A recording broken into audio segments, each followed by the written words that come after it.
From cover-up to propaganda blitz, China's attempts to control the narrative on Xinjiang. Hong Kong CNN, China's foreign ministry this month issued the most forceful defense of its policies in Xinjiang to today, calling allegations of genocide in the region the lie of the century.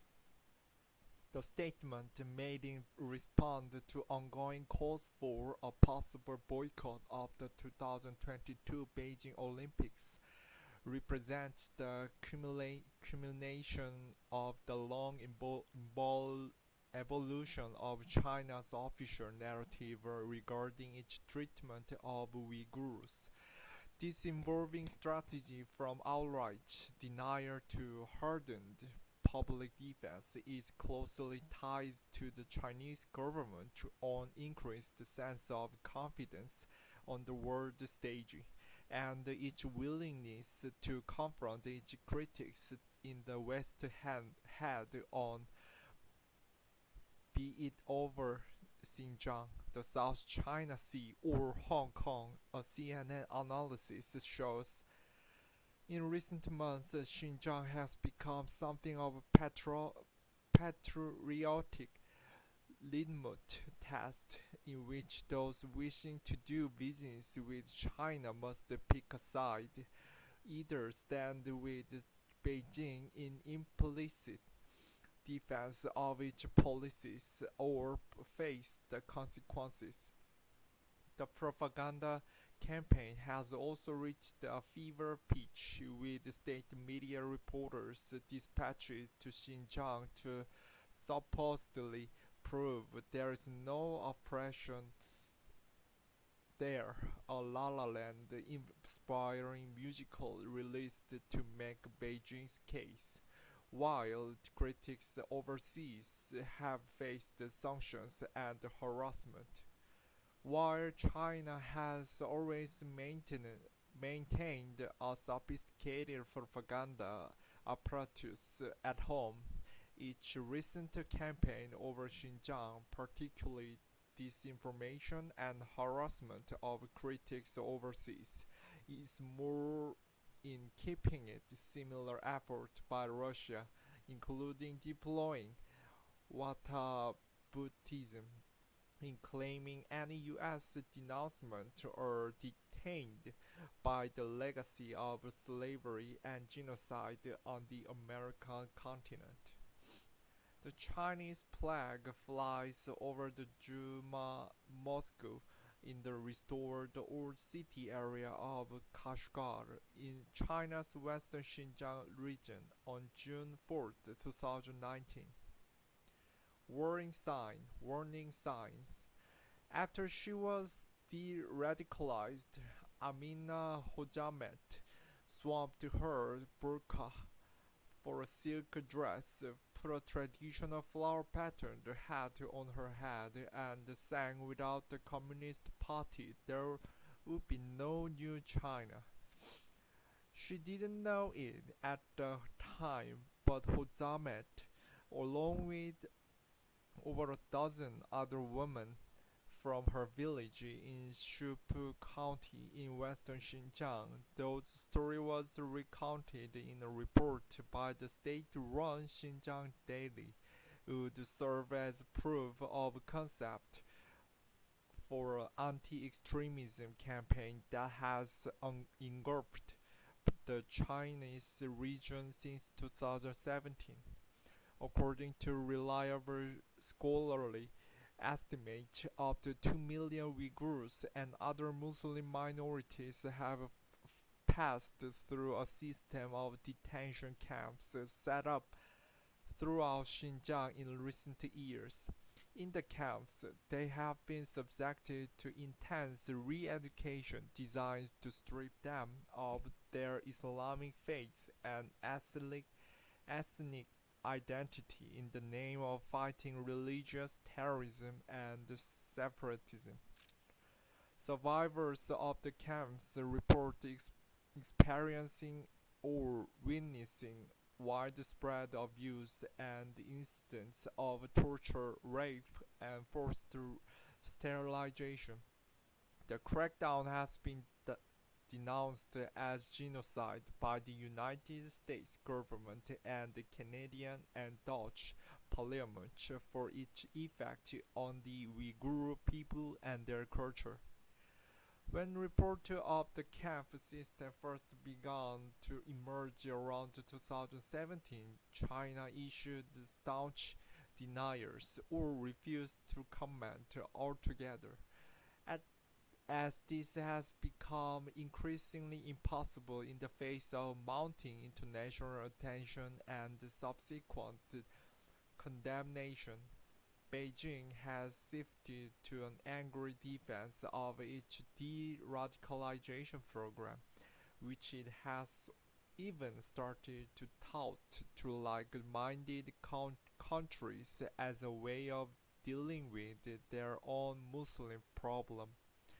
Meanwhile, the evidence of the camp system, such as early reports in state media like one which gave Hojamet's story in late 2014, have been scrubbed by from the internet altogether and are accessible only in archive form, a CNN analysis shows. Other materials researchers relied on to expose the camp system, such as government tenders and official documents, have also been deleted. Multiple foreign journalists who reported on the camp system have been expelled from China, while academics, activists, and survivors who sought to expose its reach have been denounced and harassed. Those who have dared to speak out inside of China have been silenced or detained. The clampdown has been accompanied by a new coordinated propaganda campaign touting the successes of the vocational training system with heavily choreographed media tours for sympathetic outlets, interviews with graduates praising the system, and disinformation which aimed to sow confusion about the scale of the camp system and the abuses experienced by detainees, while painting Beijing as a victim of both violent extremism and Western misinformation. Promoting de-radicalization via a three-leveled educational transformation mechanism. On November 13, the 16 women of Yukakizlik village in Shufu County's Jiangmin Township were sent to the village educational transformation center, understanding the harm of religious extremism and returning to secular life. They took the initiative to remove their burqas and put a traditional silk skirt, after which they sang, "Without the Communist Party, there would be no new China." Source Xinjiang Daily. Only reports in Chinese state media about de-radicalization programs in Xinjiang have since been scrubbed from the internet. Crackdown. The government is determined to curb the spread of religious extremism as well as prevent severe violent terrorist attacks and mass incidents from happening. Nur Bekele, chairman of the Xinjiang Uyghur Autonomous Region, January 2014. Located in the far west of the People's Republic of China, Xinjiang is among China's most ethnically diverse regions. It's a home to about 11 million Uyghurs, a predominantly Muslim ethnic minorities who spoke a language close to related to Turkish and have their own distinct culture, as well as significant population of Kazakh, rich in natural resources, especially oil and gas. The region has seen a large influx of Han Chinese, the country's majority ethnic group, amid the recent concerted effort from the government to tie Xinjiang closer to wider economy. Xinjiang, the name means new frontier in China, has long been of strategic importance of its rulers in Beijing. The vast region borders Kazakhstan, Kyrgyzstan, Tajikistan, and Afghanistan, as well as Mongolia and Russia in the north, and Pakistan and India in the south. Its importance has only increased with the advent of President Xi Jinping's Belt and Road Initiative, a trade and infrastructure mega project connecting China to markets across Central Asia to Europe and beyond. In 1990s and 2000s, as the number of Han migrating to Xinjiang increased and the government wrapped up efforts to integrate the region, protests and occasionally violent ethnic unrest became more common. Information about such incidents was often hard to come by, with reports in state media sporadic and sparsely detailed. Few foreign journalists ever visited Xinjiang, both due to the region's remoteness from Beijing and the harassment and surveillance by local authorities of those journalists who did travel there. Such contrasts only increased as the situation became more unstable and the authorities cracked down harder. In 2009, following deadly ethnic riots in the Xinjiang capital of Urumqi, the entire region was cut off from the internet for almost a year, and many Uyghur writers and intellectuals were jailed. In October 2013, a group of Uyghurs were alleged to have driven a sport utility vehicle into pedestrians on Beijing's Tiananmen Square. Five people died in the incident described by authorities as the terror attack, including three in the car. Some 40 people were injured. Following the incident, Xinjiang's anti-terrorism budget doubled. The regional government, meanwhile, said it was determined to curb the spread of religious extremism, as well as prevent severe violent terrorist attacks. As part of this, what was called vocational training could be provided to those more easily manu- manipulated by religious extremism. In early 2014, 31 people were killed and more than 100 were injured during a knife terror attack in a crowded train station in Kunming in China's southwestern Yunnan province. Four people were convicted for plotting the attack, which the government blamed on Uyghur separatists.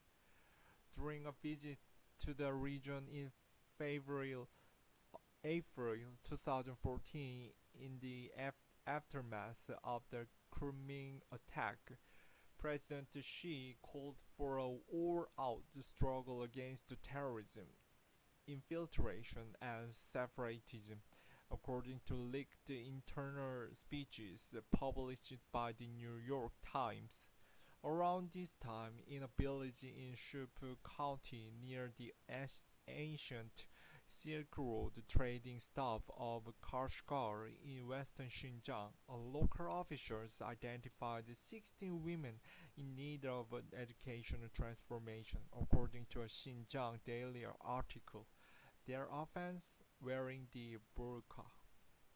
These women, one of whom was Hojamet, were initially very resistant and unwilling, but gradually realized the essence and harm of religious extremism, eventually choosing to abandon conservative Islamic dress for regular clothing. Another woman also told the paper her husband had been detained by the police for religious extremism and taken for de-radicalization in an unspecified location.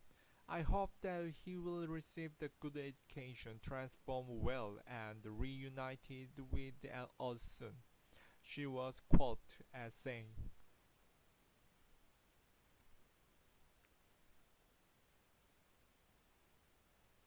"Cover up. A tough hand is needed to crack down, and a tough hand is also needed for education." Chang Chun-shan, Xinjiang Party Secretary. While in 2014 and 2015 the bargaining re-education system was still years away from reaching its current scale or from becoming public knowledge, it was clear the situation in Xinjiang had escalated following the high-profile Kunming attack. Visiting the region weeks later, Ursula Gautier, a journalist with the French magazine L'Obs, reported the intense system of surveillance, police checkpoints, and widespread fear of being reported or denounced among any Uyghurs she spoke to. In Xinjiang, where the police respect legal procedures even less than in the rest of China, arrests are not reported to families. They simply disappear. Gautier wrote, adding many Uyghurs reported being constantly afraid, such that fear creeping into all parts of life poisons relationships and paralyzes the most serene mind. This experience was the forefront of her mind when, about 7 months later, ISIS-linked terrorists attacked targets across Paris, killing 130 people and wounding hundreds more. Disgusted by the bloodshed in her home capital, Gautier was also dismayed by the reaction from the Chinese government, which she felt was attempting to take advantage of the incident to gain international support for its crackdown in Xinjiang. In expressing sympathy of France, Foreign Minister Wang Yi said China was also a victim of terrorism and complained about a double standard in the West in which media and politicians minimized or sought to justify terrorist incidents against Chinese. In a column for L'Obs, Gauthier noted the aston-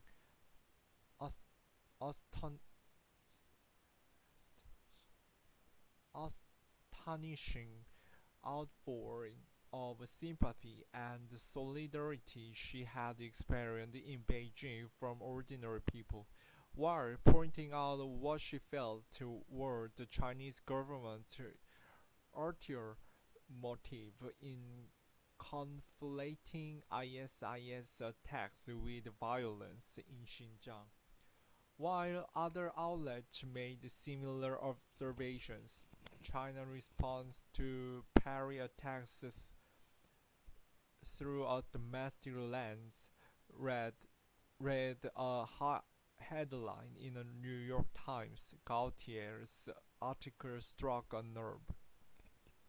The Global Times, a nationalist, a state-run tabloid, published multiple articles attacking her, and she was summoned to the Ministry of Foreign Affairs to explain herself. She was told to apologize but refused, saying she was being accused of saying things such as that Chinese victims of terror deserved to die. She never wrote. Fanning the controversy, Foreign Ministry spokesman Lu Kang accused Gauthier of having blatantly championed the act of terrorism and slaughters of innocent civilians, igniting indignation among the Chinese people. The authorities refused to renew her press card and on January 1st, 2016, she flew out of Beijing for good. Residents walked through a security checkpoint and passed a screen showing Chinese President Xi Jinping in Hotan, Xinjiang, on November 3rd, 2017. Exposed. I want to stress that people in Xinjiang enjoy a happy and peaceful working and living situation. We have never heard about these measures taken by local authorities. Chinese Foreign Ministry spokesman to Lu Kang responding to question about increased surveillance of Uyghurs, October 2017. While she was not alone in criticizing or exposing China's policies in Xinjiang, or even in calling out Beijing's attempt to conflate ethnic unrest with global terrorism, Gauthier appears to have been caught up in a shifting policy in Xinjiang as the government became far more sensitive to outside scrutiny. We know today that Xi Jinping had made the decision to change the policies in Xinjiang. So, in late 2014, they were prepared the crackdown. She said it was just a fact that we didn't know back then. The scaling of this transformation would not be known for several years, even as people began disappearing into camp system, which was built up between 2014 and 2017 before massively expanding that year. The heavy surveillance in Xinjiang, ongoing intense censorship of Uyghur issues on a Chinese internet, and its relative remoteness compared to the rest of the country, meant the news did not immediately spread. But as human rights groups and members of the Uyghur diaspora started reporting increased disappearances and people being taken away for political education, a number of foreign journalists were able to travel to Xinjiang to see if the story were true.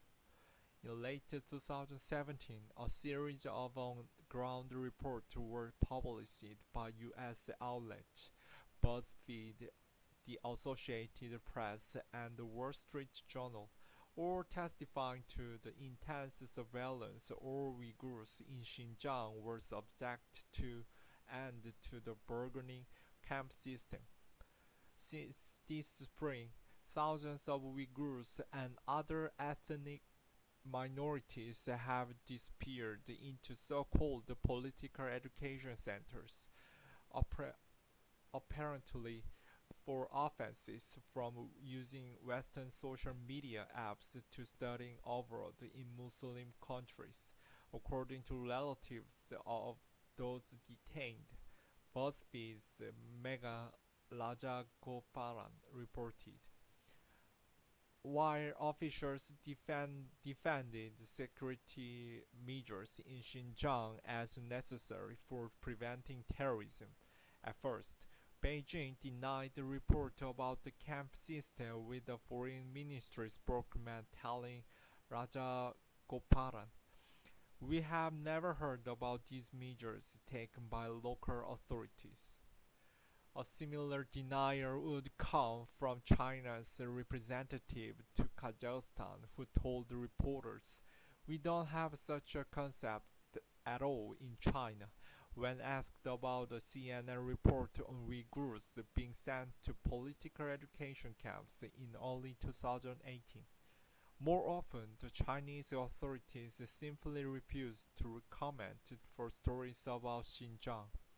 According to a CNN review of Chinese government statement from 2015 onward, officials largely avoided addressing the issue of Xinjiang till around mid-2018, when growing scrutiny made this impossible. In particular, China appears to have switched strategies in response to a hearing about the United Nations Commit on the Elimination of Racial Discrimination in August of that year, where it was estimated by the Germany-based World Uyghur Congress that as many as 1 million people could have passed through the camps. China's representative to the commit said this was completely untrue, while acknowledging people had been assigned to vocational educational and employment training centers with a view to assisting in their rehabilitation. Speaking in mid-2019, Liu Xiaoming, China's ambassador in the UK, gave a staunch defense of the program in interview with the BBC, saying extremist ideas have always easy penetration to the poorer areas. The idea is to help the people to lift them out of poverty. They can live freely. They can visit their relatives. It's not a prison. It is not a camp, Liu said. Subsequent months saw the publications of multiple reports which drew on witness testimony, satellite imagery, and open source Chinese government data, such as official tenders to map the size and scales of the camp system. While China has sought, sometimes successfully, to muddy the waters on Xinjiang, attacking individual researchers and think tanks, and trotting out family members of survivors to criticize them in dubious videos. Much of the evidence showing the scale of camp system is in fact open source. For example, the growth of camp in Supu County, around 7 kilometers (4.5 miles) from Amina Hojamet village, can be tracked via satellite imagery on Google Earth. The installation was first built around 2013, though it may have initially been used for another purpose.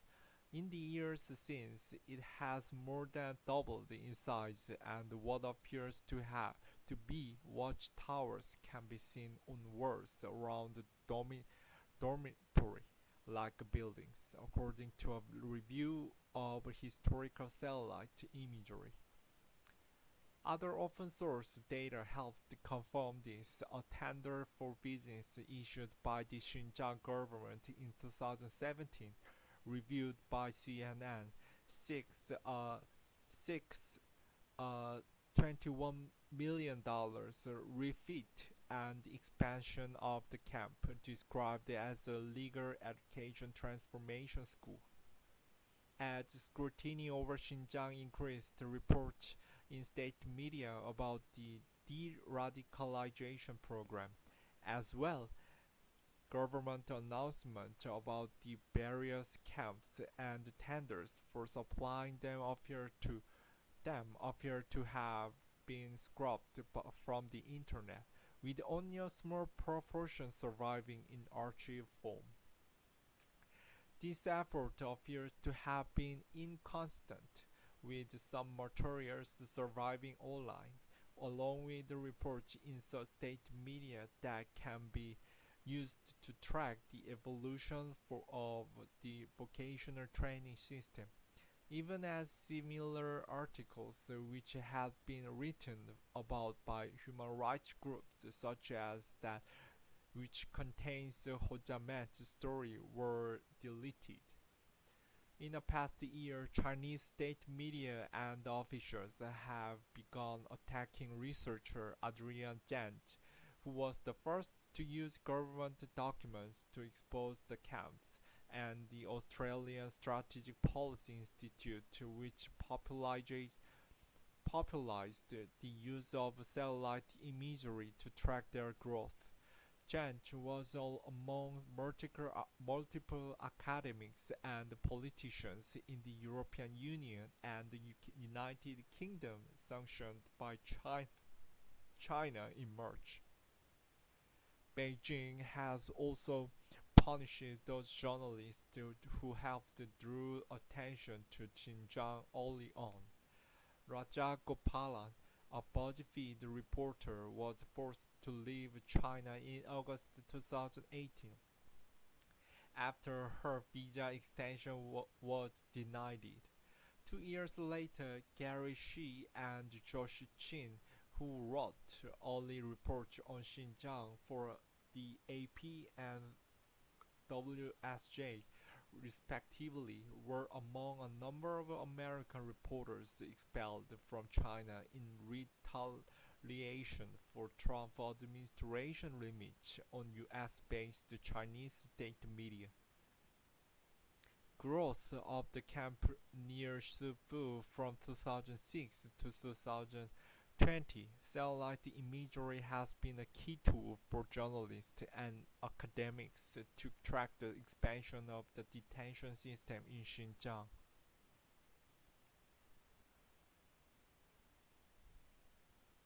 Pivot. We don't have such a concept at all in China. Chinese diplomat Zhang Wei, responding to CNN report about political education camp, February 2018. While it would continue to officially deny that any camps exist in Xinjiang, with the foreign ministry officials reprimanding reporters who used those terms from late 2018 onward, there has been a concerted shift in China's messaging on this issue. In October of that year, the Xinjiang government all but acknowledged the reports about the re-education system were correct, calling on local officials to expand the number of vocational civic education training centers and carry out anti-extremist ideological education. The following week, the Shourat Jakir, a high-ranking Xinjiang government official, told the state media that Chinese government was fighting terrorism and extremism in its own way and in accordance with UN resolutions. The former detainees, he said, had been transformed for the better for their time in the training centers, instead of being led by religion as the past. Now they realize that they are firstly citizens of the nation, Jakir said. In a white paper published by the State Council Information Office in August 2019, China's top administrative body, wrote Xinjiang is the key battlefield in the fight against terrorism and extremism in China. The government has established the vocational education and training centers in accordance with the law to prevent the breeding and spread of terrorism and religious extremism, effectively curbing the frequent terrorist incidents and protecting the rights to life, health, and development of the people of all ethnic groups. The paper said, adding worthwhile results have been achieved. Watchtower on a high security facility near what is believed to be a re-education camp where mostly Muslim ethnic minorities were detained on the outskirts of Hotan, Xinjiang on May 13, 2019. Sean Roberts, an expert on Central Asia at the George Washington University and author of The War on the Uyghurs, China's internal campaign against the Muslim minority, said many officials in Xinjiang appear to have internalized Beijing's narrative on the issue. People high up know the real ex- extent of the threat and how minor it is. But I think some of the lower level officials really do believe that what they are doing is saving Uyghurs from extremism and terrorism, he said. At the international level, Beijing has leaned on its allies to put back on criticism from Western countries over Xinjiang. After a representative for the United Kingdom issued a statement at the UN General Assembly in 2019 on behalf of 23 countries raising concerns about human rights abuses. Belarus made its own statement on behalf of 54 countries voicing approval of China's counter-terrorism program in Xinjiang. Signatories concluded included close allies of China such as Russia, Egypt, Bolivia, and Serbia. They have a kind of hubris about this, Roberts said about how China's messaging has evolved since then. There is a level of confidence in having escaped a lot of criticism from the international community, a sense that nobody is actually going to punish us for this, as well as securing international recognition for its effort in Xinjiang. Beijing has also sought to link its de-radicalization program with the anti-extremism effort elsewhere, providing a sheen of legitimacy. Even in practice, the comparisons are rather far-fetched. Foreign Minister Wang Yi, among other officials, has claimed China's system is in keeping with the UN Plan of Action to prevent violent extremism. The plan of action suggests early engagement and combining counter-extremism actions with preventive measures, Wang said in a 2019 speech. That is precisely what Xinjiang has been doing. Visible progress has been made. There has not been a single case of violent terrorism in past 3 years. That same year, Jakir, the region's top Uyghur official, said the most detainees have already gone back to society. I can say 90% of them have found suitable and enjoyable jobs that bring them considerable income, he said, adding many Uyghurs were originally lacking unemployable skills and jobless.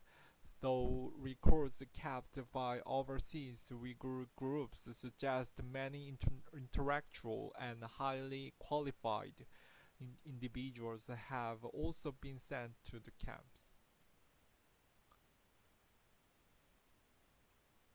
Beijing around December 2020, according to a review of a government statement. Officials also began to compare the situation in Xinjiang to programs elsewhere in the world, such as the UK's Desistance, and Disengagement program and the French deradicalization centers. Both the French and British programs involved individuals convicted of terrorism offenses or on watch list and are governed by both the domestic human rights law and the European Convention on Human Rights. By contrast, many detainees in Xinjiang are locked up for non-terror related offenses, such as breaching family planning regulations or for religious practices deemed to be indicative of alleged extremism, such as wearing the burqa, growing a bird, or reading a Quran. For its part, the UN plan also notes violation of international human rights law committed in the name of state security can facilitate violent extremism by marginalizing individuals and alienating key constituencies, those generating community support and sympathy for and complicity in the actions of violent extremists. Government tenders for expanding Suffolk County Legal System Education Transformation School Construction Project Design. Project Scale built a new legal education transformation school of 26,855 square meters, rebuild and expand 35,000 square meters, and configure related equipment and auxiliary facilities.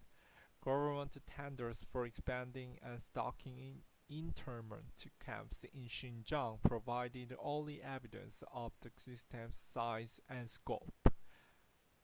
Propaganda. Some people are brainwashed by radical ideologies, especially radical Islamic ideologies. We need to help them de-radicalize, return to a normal life, and reintegrate into the society. When there is an illness threatened before it's too late. Le Yuchang, Vice Foreign Minister, September 2018. Months after censors scrubbed stories like Amina Hojamet from the internet in the apparent attempt to cover up evidence of what was going on in Xinjiang, a new wave of propaganda was pushed out by Beijing, emphasizing both the supposed terrorist threat and the success of the government's so-called anti-extremism program in tackling it. In a video published by state broadcaster CGTN in late 2019, one prominent interviewee suggests over footage of the 911 attacks and the Boston Marathon bombings that the response to such attacks in the West may have actually served to help the purposes of terrorists and their organizations. In their responses, you can see the main reasons why terrorism has failed to be curbed at the root, says Liu Wei, a research fellow at the China Institute on Contemporary International Relations, a government think tank. During an anti-terrorism symposium held on the sidelines of the UN Human Rights Council meeting in Geneva in 2020, co-sponsored by Beijing's mission to the EU, and participants heard how China is willing to share the Chinese experience with the international community, according to an official write-up of the event.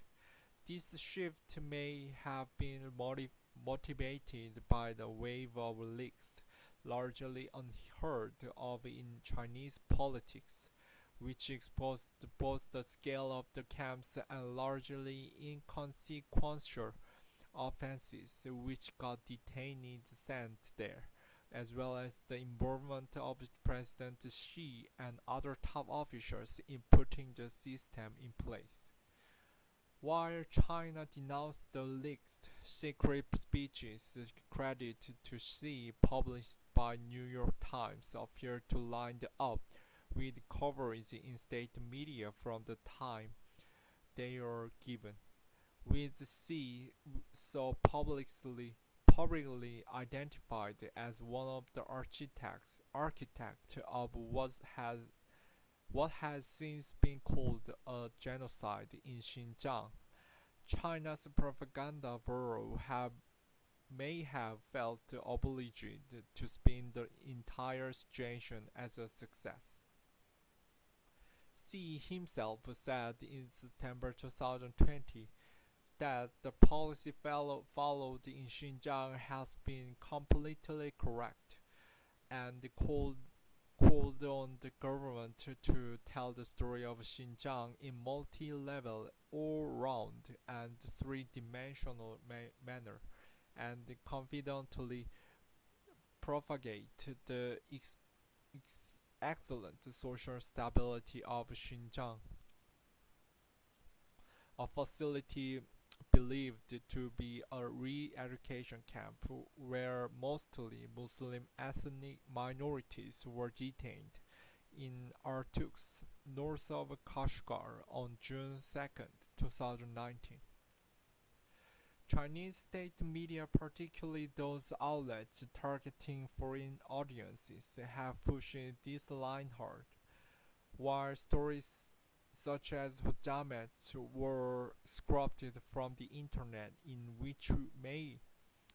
what may have been a knee-jerk reaction to international criticism. They have been replaced by a glut of content showcasing happy, successful graduates from the vocational training system.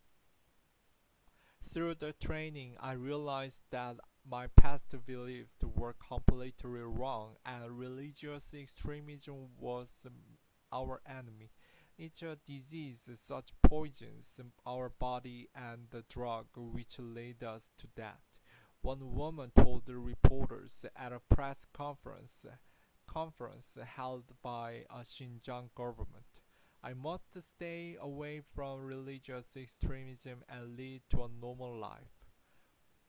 Foreign diplomats from countries close to China, including Iran, Pakistan, and Russia, have been invited to tour Xinjiang, even visiting camps, though representatives from the US and other countries have complained about being denied unfettered access to the region.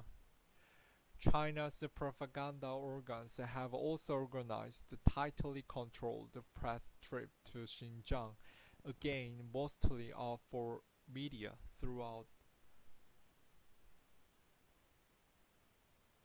thought to be sympathetic, though early on several international press agencies were invited to visit the camp, resulting in embarrassment for Beijing. When they reported the situation, they largely matched the testimony of survivors.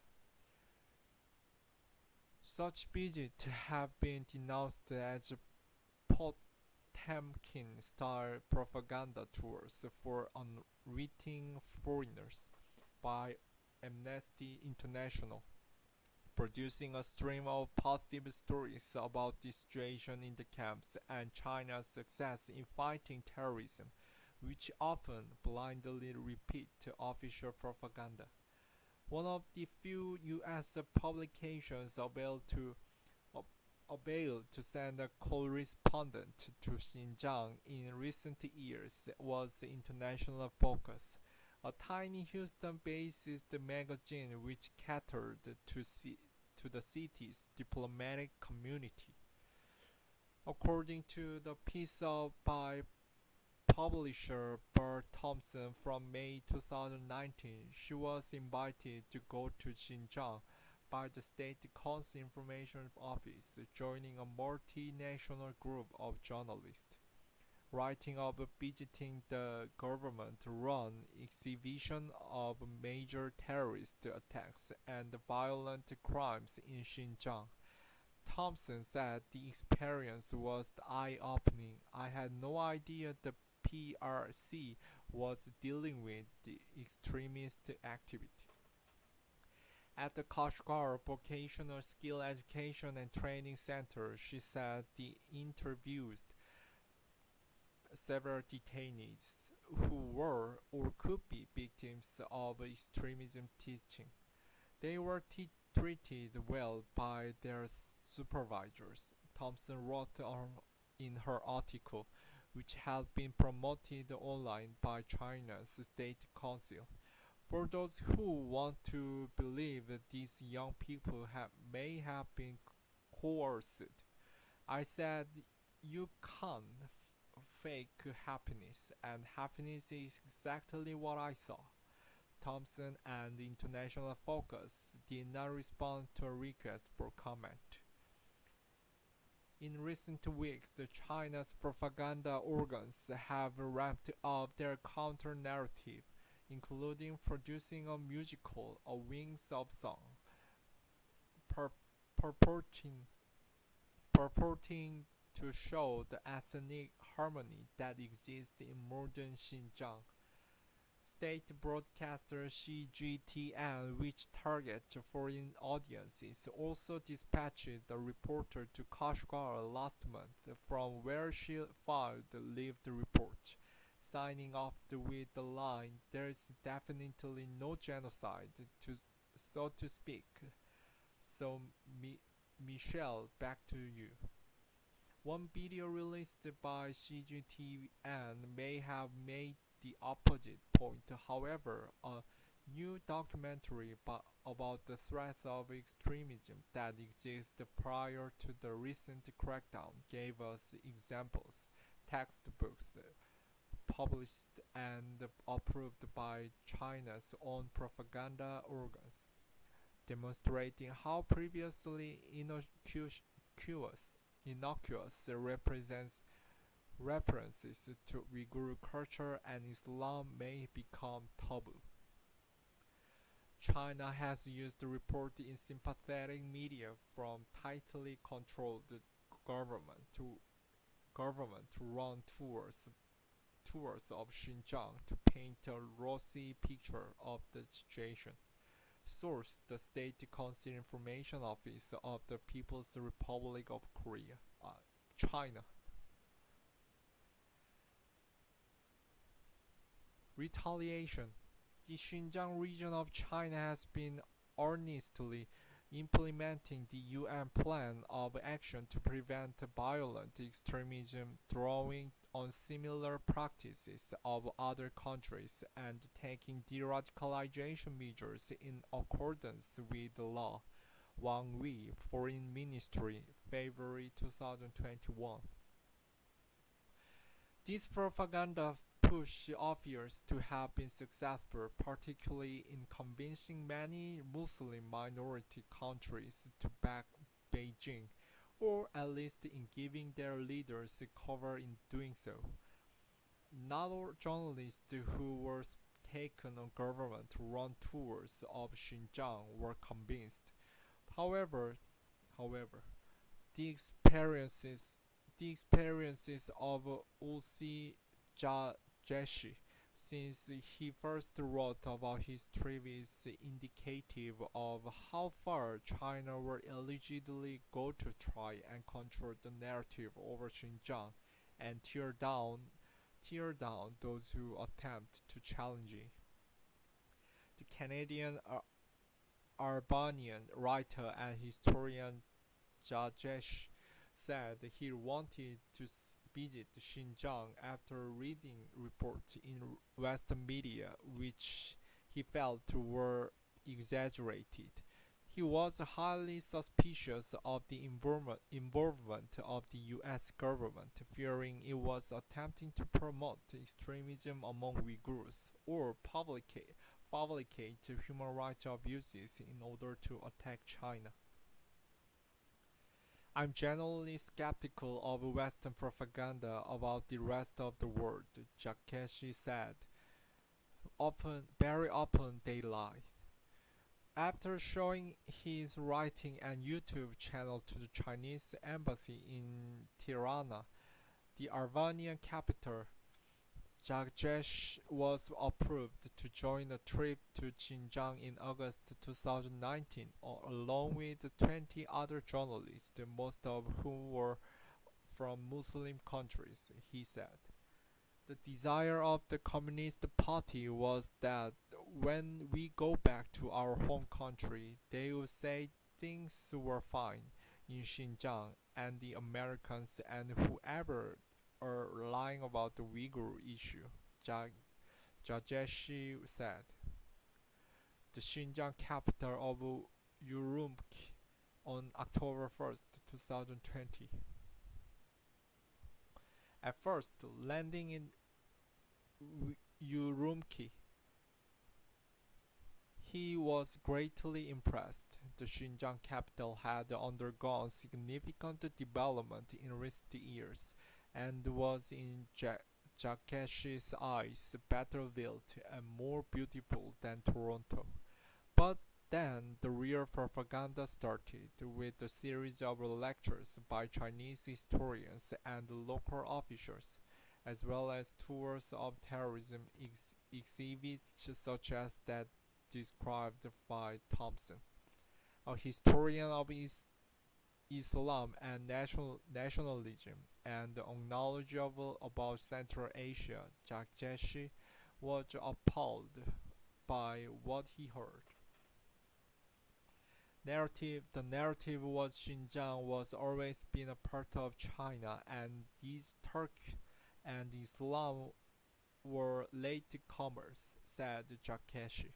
It shocked it shocked not only me, but even other Muslim journalists on the tour. It def- it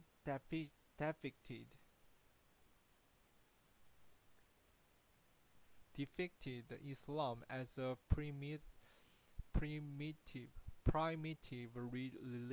and Uyghur as invaders and newcomers who were Islamized by less civilized Arabs. Similar claims have been made in Chinese government documents and in interviews given by officials to state media, such as one where the mayor and the deputy party chief of Urumqi described the idea of Uyghurs being native to Xinjiang as a ridiculous, ignorant, and condemnable fallacy.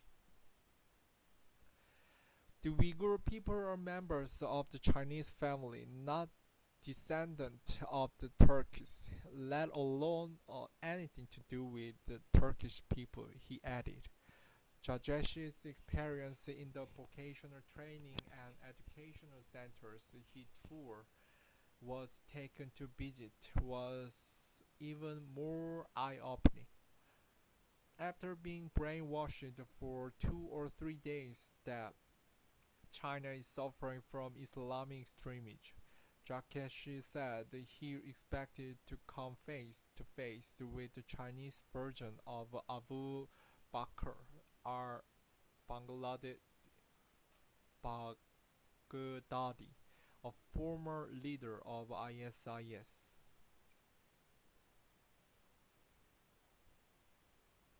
Instead, the people he spoke to, via a government interflator, were normal men and women whose only mistake to end up in this detention center was that they had read a history of East Turkestan online, or read on Quran with their mother, or prayed with their father.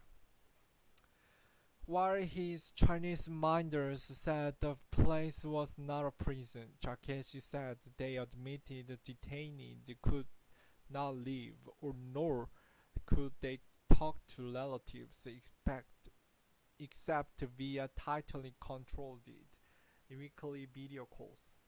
It was a prison, but it was painted in such a to give us the impression that it was a school, he said. When we asked the detainees questions in Turkish or English, they did not dare to respond before asking their Chinese minders what to say.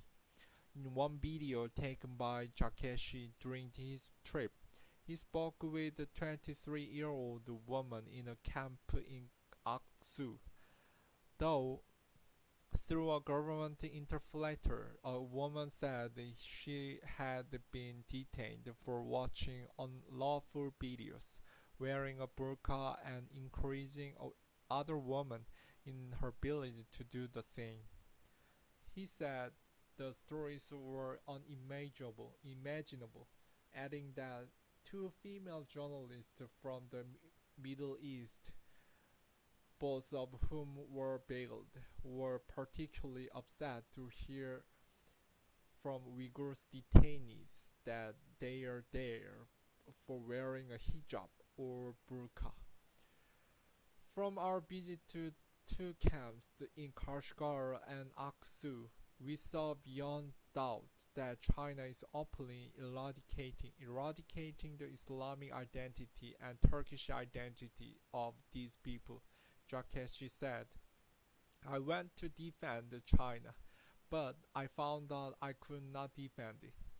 When he asked his fellow journalists if they planned to write about what they saw, most demurred, saying they would not be allowed to. Takeshi's minders, meanwhile, had apparently become aware the tree was not having the desired impression, and began shadowing him ever more closely. They were really displeased by our attitude when we were inside Xinjiang, because they understood in a way that they had failed with our group, he said. They even warned us not to dare to report anything negative, because that would be unacceptable. Upon returning to Arvania and publishing his findings, Takeshi said he was suffered the retaliation from China. A university he taught at cancelled his courses, which he said was due to Chinese pressure. A spokesman for the Xinjiang government accused Takeshi of being unethical and spreading false information, while China's ambassador to Turkey denounced an article by Takeshi as one in which facts were distorted and Beijing knowledge is absent. Chinese state media suggested Takeshi was driven by malice, and his actions went against the Beijing professional ethics as a reporter.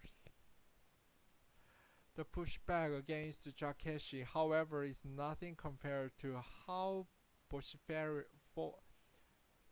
vociferously Chinese officials have gone after some former detainees, attacking the interior character of one woman who had spoken to foreign reporters and publishing her alleged medical history. Another critic, Gulchera Hoja, a prominent Uyghur journalist who previously spoke to CNN about her family's experiences in the camp system, said she recently discovered she had been placed on a terrorist wanted list after China's foreign ministry publicly denounced her and claimed she lied about her parents having been detained. It's completely baseless accusation, and it's outrageous, she told CNN. My only crime is being a journalist reporting on what's happening to the Uyghurs. This with us or against us attitude had ramped up considerably in recent months, with new sanctions passed by Beijing against the UK and EU lawmakers and think tanks, as well as numerous boycotts of Western companies such as H&M and Nike, which have expressed concern about using Xinjiang cotton in their supply lines. A spokesperson for the Chinese embassy in Albania said Jakeshi's claims were untrue and referred questions about his employment to his former university, which did not respond to a request for comment. His former employer also did not respond. All my life I have criticized the Americans, but never have I have been blacklisted by the American government, had my name condemned, Jacques said. The Chinese are even more angry with me because they invited me, I was their guest. He added that he had been told that if I shut up, I would have opportunity, but I said I can't lie about the horror I've seen. I'm a Muslim.